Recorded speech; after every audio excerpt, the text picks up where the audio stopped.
Item ಯಾವುದೇ ಇರಲಿ try ಮಾಡಿ ಆಚಿ ಚಿಕನ್ ಮಸಾಲಾ. ಎಸ್ ಮೇಡಮ್, ನೀವು ಹೇಳಿದ್ರಿ ಸಿಂಹ ರಾಶಿ ಅವ್ರಿಗೆ ಹಣಕಾಸಿನ ವಿಚಾರದಲ್ಲಿ ತುಂಬಾ ಹುಷಾರಾಗಿರ್ಬೇಕು ಅಂತ. ಆಕ್ಚುಲಿ ಇದು ಹೇಳೋದ್ರಿಂದ ಅವ್ರಿಗೆ ಎಷ್ಟು ಹೆಲ್ಪ್ಫುಲ್ ಆಗಿದೆ ಅಂದ್ರೆ, ಅಟ್ಲೀಸ್ಟ್ ದುಡ್ಡು ಕಾಸಿನ ವಿಚಾರದಲ್ಲಿ ಎಷ್ಟು ಹುಷಾರಾಗಿದ್ರು ಸಾಲಲ್ಲ. ಈಗಿನ ಕಾಲದಲ್ಲಿ ಒಂದು ಮುಂಜಾಗ್ರತಾ ಕ್ರಮ, ಒಂದು ಹೆಲ್ಪ್ಫುಲ್ ಆಗುತ್ತೆ ತುಂಬಾನೇ ಅಂತ ಹೇಳ್ಬೋದು. ಅಂಡ್ ಭಯ ಆಗುತ್ತೆ ಓವರ್ ಆಲ್ ಎಲ್ಲ ಕೇಳಿದ್ರೆ, ಈ ರೀತಿ ಇದೆಯಾ ಟೈಮು ಹೇಗಪ್ಪ ಅಂತ ಹೇಳಿ ಏನ್ ಪರಿಹಾರ ಮಾಡ್ಕೊಳ್ಬೋದು ಅದಕ್ಕೆ? ನೋಡಿ, ಸಿಂಹ ರಾಶಿ ಅಂತ ಹೇಳಿದೆ, ಇವಾಗ ಶುಕ್ರ ಬಂದಿದ್ದಾನೆ, ಎಲ್ಲರೂ ಹೇಳ್ತಿದ್ದಾರೆ ಚೆನ್ನಾಗಿದೆ ಅಂತ. ಬಟ್ ಇದು ಶುಕ್ರ ಬಂದಿರೋದಕ್ಕೆ ಕೇತುನು ಅಲ್ಲೇ ಇದ್ದಾನಲ್ವಾ, ಇದು ಕಾಳ ಸರ್ಪ ದೋಷ ಅಂತ ನಾವೇನು ಹೇಳ್ತೀವಿ ನೋಡಿ. ಈಗ ಯಾವಾಗಲೂ ದೋಷ ಅಲ್ಲ.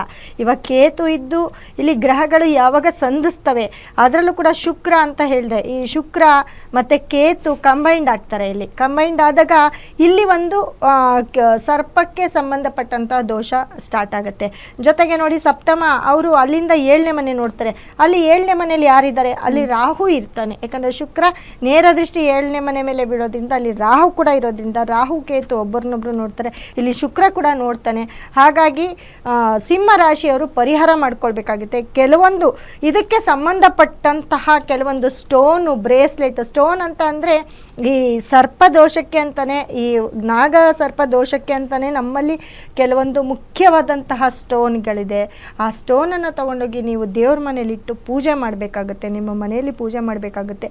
ಇದರಿಂದ ನಿಮಗೆ ಆಗುವಂತಹ ಅನಾಹುತಗಳು ಸ್ವಲ್ಪ ಕಮ್ಮಿ ಆಗ್ತಾ ಹೋಗ್ತವೆ. ಮತ್ತು ನೋಡಿ, ಸೂರ್ಯ ಅಂತ ಹೇಳಿದೆ, ಸೂರ್ಯ ಮತ್ತು ಗುರುವಿನ ಒಂದು ಬಲ ಇಲ್ಲ ಸಿಂಹರಾಶಿಯವ್ರಿಗೆ. ಗುರು ಕೂಡ 12ನೇ ಮನೆಯಲ್ಲಿ ವ್ಯಯಸ್ಥಾನದಲ್ಲಿದ್ದಾನೆ.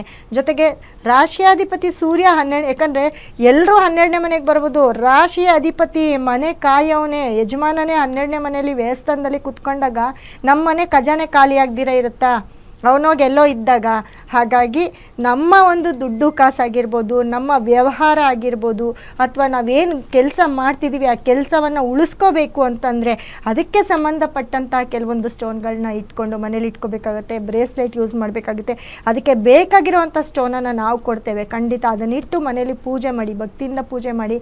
ನವಗ್ರಹಗಳ ಒಂದು ಏನು ನಿಮಗೆ ಇದು ಗ್ರಹಗಳ ಒಂದು ಅನುಚರಣೆಯಿಂದ ಈ ಗೋಚಾರ ಫಲ ಏನು ನಿಮಗೆ ಕಾಡುತ್ತೆ, ಅದಕ್ಕೆ ಪರಿಹಾರವಾಗಿ ಕೆಲವೊಂದು ನೋಡಿ, ಸಿಂಹರಾಶಿಯವರು ಎಲ್ಲೋ ಒಂದು ಕಡೆ ಸೂರ್ಯನ ಒಂದು ಟೆಂಪಲ್ಲು, ನಿಮ್ಮ ಸುತ್ತಮುತ್ತ ಇರ್ತಕ್ಕಂಥ ಸೂರ್ಯನ ಟೆಂಪಲ್ ಆಗಿರ್ಬೋದು, ಅಥವಾ ಕುಂಭಕೋಣಮಲ್ಲಿ ಬರ್ತಕ್ಕಂತಹ ನವಗ್ರಹಗಳಲ್ಲಿ ಒಂದಾದಂತಹ ಸೂರ್ಯನ ಟೆಂಪಲ್ಗೆ ಹೋಗಿ ನೀವು ತುಂಬ ಚೆನ್ನಾಗಿ ಪೂಜೆ ಮಾಡಿಸ್ಕೊಂಡು ಬರೋದ್ರಿಂದ ಪರಿಹಾರ ಸ್ಥಳ ಅದು, ಅಲ್ಲೂ ಕೂಡ ಪರಿಹಾರ ಆಗುತ್ತೆ.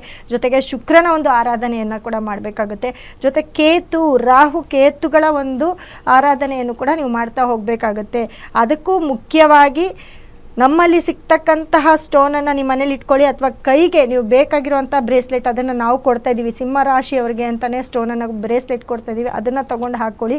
ಆದರೆ ಯಾರ ಮಾತು ಕೇಳಬೇಡಿ ದಯವಿಟ್ಟು. ಸಿಂಹ ರಾಶಿಯವರು ಟೈಮ್ ಅಂತೂ ತುಂಬ ಬ್ಯಾಡ್ ಆಗಿದೆ.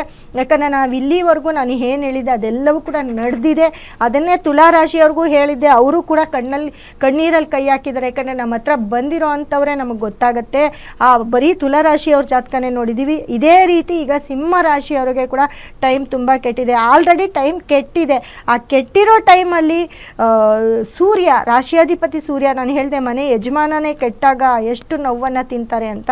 ಅದೇ ರೀತಿ ರಾಶಿಯಾಧಿಪತಿ ಸೂರ್ಯ 12ನೇ ಮನೆಗೆ ಹೋಗ್ತಾನೆ, ಶುಕ್ರ ಮತ್ತು ಕೇತು ಸೇರ್ತಾರೆ. ಶುಕ್ರ ಆಲ್ರೆಡಿ 12ನೇ ಮನೆಯಲ್ಲಿದ್ದಾನೆ ಮತ್ತು ಅವನ ರಾಶಿಗೆ ಬರ್ತಾನೆ. ಹಾಗಾಗಿ ಇದನ್ನು ನೋಡ್ಕೊಂಡು, ಯಾಕಂದರೆ ಕೇತು ಇರ್ತಾರೆ ಸಪ್ತಮದಲ್ಲಿ, ರಾಹು, ಎಲ್ಲದಕ್ಕಿಂತ ಮುಖ್ಯವಾಗಿ 8ನೇ ಮನೆಯಲ್ಲಿ ಶನಿ ಇದ್ದು ಅವನ ಒಂದು ಫಲವನ್ನು ಕೊಡ್ತಾನೆ. ಅವನ ಫಲವನ್ನು ಅನುಭವಿಸ್ಲೇಬೇಕಾಗುತ್ತೆ. ಆಲ್ರೆಡಿ ನೊಂದು ಬೆಂದಿದ್ದೀರಾ ಸಿಂಹರಾಶಿಯವರು. ಹಾಗಾಗಿ ನಿಮ್ಮ ದುಡ್ಡು ಕಾಸು, ನಿಮ್ಮ ವ್ಯವಹಾರವನ್ನು ಎಚ್ಚರಿಕೆಯಿಂದ ಕಾಪಾಡ್ಕೊಳ್ಳಿ. ಇನ್ನು 3 ತಿಂಗಳು, ಈ 3 ತಿಂಗಳು ಎಚ್ಚರಿಕೆಯಿಂದ ಕಾಪಾಡಿಕೊಂಡ್ರೆ ಪರವಾಗಿಲ್ಲ ಅಂತ ಹೇಳ್ಬೋದು. ಯಾಕಂದರೆ ನಿಮಗೆ ಆಲ್ರೆಡಿ ಶನಿಯ ಒಂದು ಬದಲಾವಣೆ ಆಗಬೇಕು, ರಾಹು ಕೇತುಗಳ ಬದಲಾವಣೆ ಆಗಬೇಕು. ಅಲ್ಲಿವರೆಗೂ ಸಿಂಹರಾಶಿಯವರು ಕಣ್ಣೀರಲ್ಲಿ ಕೈ ತೊಳಿತಾನೆ ಇರ್ತೀರ. ಯಾವುದಾದ್ರೂ ಒಂದು ಇಕ್ಕಟ್ಟು, ತಿಂಗಳಿಗೊಂದೊಂದು ನಿಮಗೆ ಇಕ್ಕಟ್ಟಿನ ಪರಿಸ್ಥಿತಿ ಬರ್ತಾನೆ ಇರುತ್ತೆ. ಅದರಲ್ಲಿ ಯಾವುದ್ರಲ್ಲಾದರೂ ಒಂದಲ್ಲಿ ಸಿಕ್ಕಾಕೊಳ್ತಾನೆ ಇರ್ತೀರ. ಅದರಲ್ಲಿ ನೀವು ದುಡ್ಡು ಕಾಸಿನ ವಿಚಾರ ಆಗಿರ್ಬೋದು, ನಿಮ್ಮ ಕೋರ್ಟು ಕಾನೂನು ಕೇಸು, ನಾನು ಹೇಳಿದೆ ಯಾರೇ ಆಗಿರಲಿ, ನೀವು ಯಾರ ತಂಟೆಗೂ ಹೋಗಲ್ವಾ, ಯಾವುದೋ ಒಂದು ರೀತಿಯಲ್ಲಿ ನಿಮ್ಮ ಮೇಲೆ ಕೋರ್ಟು ಕೇಸ್ಗಳಾಗುವಂಥದ್ದಾಗತ್ತೆ. ಅಥವಾ ಇಲ್ವಾ, ನೀವೇ ಯಾರ ಮೇಲಾದರೂ ಜಗಳ ಮಾಡಿರ್ತೀರ, ತನ್ನಂತಾನೇ ಅದು ದೊಡ್ಡ ಜಗಳ ಆಗುತ್ತೆ. ನಾನು ಹೇಳಿದೆ, ಮನೆ ಒಳಗಡೆ ನಡೆಯುವಂಥದ್ದು ಮನೆ ಹೊರಗಡೆ ಬಯಲಾಗುತ್ತೆ ಅಂತ.